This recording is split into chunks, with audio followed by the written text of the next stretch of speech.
Les Rennais ont donc fait connaissance aujourd'hui avec le Val. Ce premier contact s'est déroulé dans la bonne humeur. Un accès gratuit, un métro flambant neuf. Les usagers ont donc roulé au superlatif. Même ton pour Edmond Hervé, le maire de Rennes, qui parle de nouveaux départs pour la ville. Cette période de découverte va se poursuivre jusqu'au 14 mars. L'exploitation commerciale ne commençant que le samedi 16 mars. Éric Piolet et Philippe Renoir ont emprunté le Val cet après-midi. J'en ai rêvé, je l'ai eu. Il a fallu patienter pour concrétiser ce rêve. Octobre 89, décision des élus rennais de construire une ligne de métro. Janvier 98, début des travaux du tunnel. Plus d'une décennie marquée par de multiples polémiques et incidents de parcours.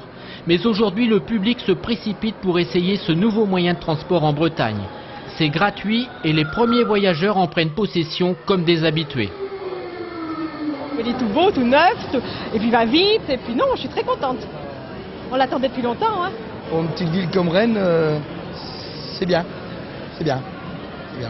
Peut-être qu'il y aura moins de voitures en ville, et que les gens seront intéressés, point de vue locomotion, rapidité. 15 stations parcourues en un quart d'heure. Des rames toutes les 2 minutes 30 au plus fort de la fréquentation. Les curieux comme les futurs usagers réguliers n'ont aucune difficulté à circuler et prendre leurs repères. Certains ont déjà abandonné leur voiture. Je suis garé sur le parking de la place en face des quais. Et là, je me balade, je fais mes courses. Dans les couloirs, les policiers se font voir, tout comme les médiateurs. Ils sont une quarantaine affectés au réseau bus-métro pour répondre aux soucis des voyageurs.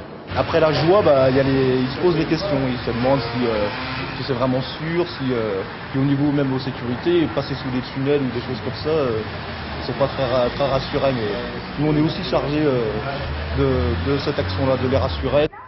À Chantepie, en bout de ligne, dans la salle de contrôle et de commande, les opérateurs surveillent le flux des voyageurs grâce aux caméras implantées dans chaque station. Ils régulent aussi les 12 rames en service sur les 13 disponibles. Aucun incident, le vrai galop d'essai est concluant. On est satisfait, hein. Les gens ici ont été en formation très longtemps, tout le monde attendait ça marche bien, le système est fiable, donc on est serein pour l'avenir, tout à fait. À 18 h, la dernière rame rentre au garage. Presque 30 000 voyageurs ont testé la ligne pendant les 6 heures d'ouverture.